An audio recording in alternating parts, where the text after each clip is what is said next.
आज नए chief justice साहब की काजी फाइज ईसा साहब के पहला दिन है जुडिशल वर्क का। और आज एक बहुत ही खुशाइंद बात है कि आज सारे जो मौजूद 15 के 15 जजेस जो इस वक्त सुप्रीम कोर्ट के जज साहिबान हैं वो सभी एक फुल कोर्ट बैठी हुई है। और मैं समझता हूँ ये बहुत ही खुशाइंद बात है। अगरचे कुछ देर से जजेस बैठे हैं और लामहला वो इसी चीज़ का तयन कर रहे होंगे कि क्या 8 जजेस, क्योंकि आज प्रैक्टिस एंड प्रोसीजर एक्ट जो है उसको जो चैलेंज किया गया था, जिसमें 8 जज साहिबान जस्टिस साबका चीफ जस्टिस उमर अता बंदयाल साहब की सरबराही में जिन्होंने उसकी शुरुआत की थी और जिन्होंने कहा था कि अगर ये, चूँकि उस वक्त पोजीशन ये थी कि ये एक्ट जो है, ये बिल जो है, ये नेशनल असेंबली और सेनेट से पास होकर ये ऐवान सदर में गया था, ये असेंट के लिए, मंजूरी के लिए। तो उस स्टेज पर 8 जज साहिबान ने कहा कि अगर इसकी असेंट हो भी जाए तो भी इस पर अमलदारी से रोक दिया था सुप्रीम कोर्ट के 8 जज साहिबान ने। तो वो चूँकि ज़ेर इल्तवा था, पेंडिंग था, और मोहतरम साबका चीफ जस्टिस उमर अता बंदयाल साहब उसका फ़ैसला न कर पाए थे, इसलिए आज पहला केस जो है वो नए चीफ जस्टिस साहब की सरबराही में प्रैक्टिस एंड प्रोसीजर एक्ट का जो चैलेंज था, मुख्तलिफ दरख्वास्तें दी हुई थी जिस पर ख्वाजा तारिक रहीम साहब भी थे और जिस पर सुप्रीम कोर्ट बार एसोसिएशन के सदर भी थे और सदीकी साहब एक रिटायर्ड जज साहब भी थे, और मुख्तलिफ दरख्वास्तें हैं वो यकजा होकर आज समाअत के लिए लगी हुई थी। तो आज अभी वो शुरुआत हुई और उसका आज केस चल रहा है और अभी उसमें ऑब्जर्वेशंस जो आई हैं चीफ जस्टिस साहब की, वो चीफ जस्टिस साहब जो है वो कहते हैं कि देखिए, मैंने हल्फ उठाया है आइन की पासदारी का और कानून की अमलदारी का। तो आप प्रेसिडेंट इस पर मुझे बताइएगा कि किस तरह से आर्टिकल 184(3) में इसमें कौन सी शिक है जो आइन से मुतसादिम है। प्रैक्टिस एंड प्रोसीजर एक्ट जो है उसमें बुनियादी जो तब्दीलियाँ की गई, एक तो तब्दीली ये थी कि चीफ जस्टिस साहब की जगह पर कि जब सुओ मोटो लिया जाएगा या डायरेक्ट आर्टिकल 184(3) में लिया जाएगा तो क्या उसका तयन का अकेले चीफ जस्टिस साहब करेंगे, जो कि पहले सुप्रीम कोर्ट जो रूल्स हैं 1980 में सिर्फ सुप्रीम कोर्ट के चीफ जस्टिस साहब को ये अख्तियार है। जो इस वक्त के मुरवजा रूल्स हैं 1980 के, उसमें चीफ जस्टिस साहब तयन करते हैं बेंच का या सुओ मोटो टेकअप करने का। तो प्रैक्टिस एंड प्रोसीजर एक्ट में इसमें चीफ जस्टिस और 2 हमरा सीनियर तरीन जज साहिबान पर मुहित वो 3 जज साहिबान ये फैसला करेंगे कि क्या इसे आर्टिकल 184(3) में बराह रास्त समाअत का मुकदमा है या सुओ मोटो इसको लेना चाहिए। यानी वो चीफ जस्टिस साहब की बजाय 3 सीनियर चीफ जस्टिस और 2 सीनियर जज साहिबान पर मुहित। एक तब्दीली ये जो है की गई है उस प्रैक्टिस एंड प्रोसीजर एक्ट।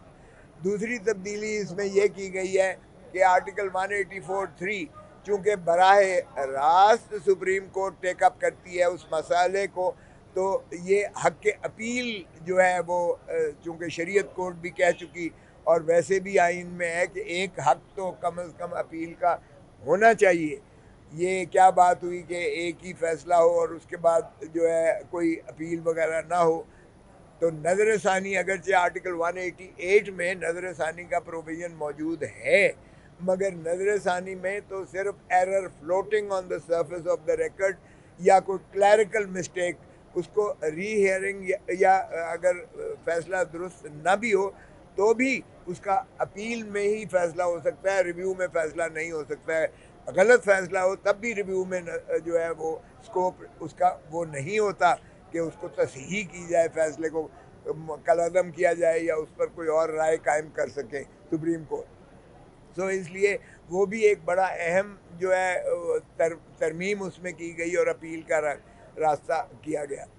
अगरचे इसमें जज साहिबान की ऑब्जर्वेशंस आएँ कि ये 184(3) में जो अपील का हक है,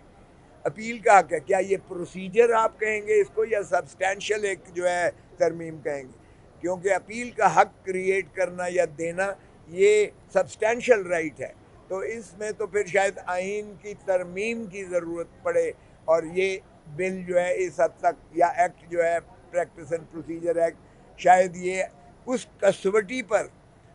कानून साजी की कसवटी पर शायद ना उतर पाए। बाहर कैफ ये अभी तक टेंटेटिव ऑब्जर्वेशंस मुख्तलिफ जज साहिबान की आ रही हैं। पहली दफ़ा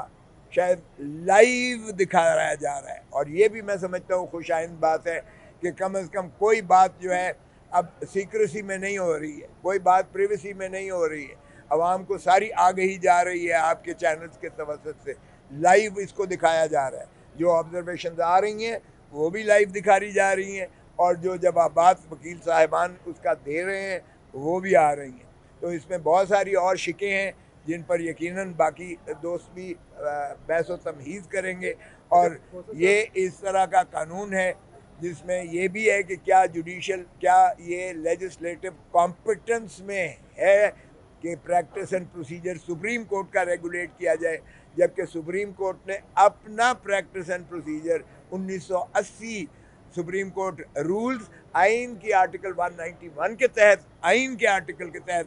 वो भी किए हैं। तो उसमें दोनों चीज़ें हैं, आइन में लिखा हुआ है कि बाई थ्रू लेजिस्लेशन भी हो सकता है या लेजिस्लेशन जब तक तो सुप्रीम कोर्ट अपने रूल्स सारे जज साहिबान बैठ के फ्रेम कर सकते हैं और ये 1980 के रूल्स जो है वो सारे जज साहिबान सुप्रीम कोर्ट ने बैठकर इसको फ्रेम किया है और वक्तन फ़वक्तन इसमें तरामीम होती रही हैं। एक व्यू ये भी है कि अगर कोई तरामीम ऐसी करना मकसूद भी है तो भी जज साहिबान अपने